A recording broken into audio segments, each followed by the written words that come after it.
ચાલો મિત્રો આપણે ટકાવારી ચેપ્ટરમાંથી એક ઉદાહરણ જોઈએ। તો જો મિત્રો અહીંયા આપણે અહીં રકમ સરખી છે પરંતુ શબ્દોનો અર્થ આપણે સમજવાનો છે, બરોબર। તો જો મિત્રો અહીંયા 3 એ 3 દાખલામાં રકમ સરખી છે પરંતુ એનો શબ્દનો અર્થ અલગ થશે, બરોબર। તો જો 20ના 80% કેટલા થાય, બરોબર। આ અગાઉ આપણે જોઈ ગયા, બરોબર। આ આપણને ફાવે છે। ચાલો બીજી રકમ, તો 20 એ 80 કરતાં કેટલા ટકા ઓછી। તો જો મિત્રો ઓછી શબ્દ હોય ત્યાં આપણે તફાવત એટલે બાદબાકી થશે, બરોબર। ચાલો અહીંયા ત્રીજી રકમ જોઈએ, 20 એ 80ના કેટલા ટકા થાય। તો અહીંયા ત્રિરાશિનો નિયમ લાગશે, બરોબર। તો આજે આપણે આ જોઈશું, બરોબર। આ આપણે જોઈ ગયા છે।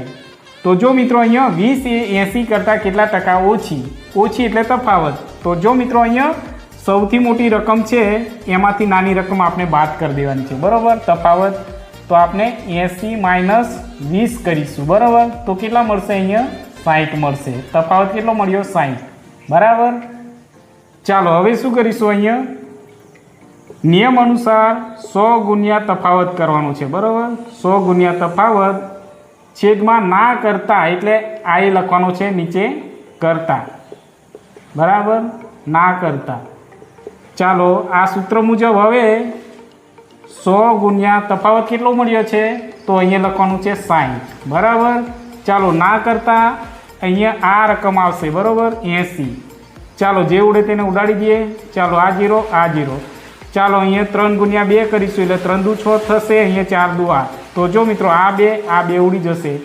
હવે અહીંયા 4 છે તો 25 ચોક 100 થશે, બરાબર।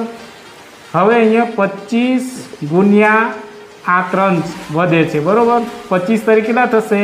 75। તો જો મિત્રો આ આપણો ફાઇનલ જવાબ। તો 20 એ 80 કરતાં કેટલા ટકા ઓછી છે? તો 75% ઓછી, બરાબર।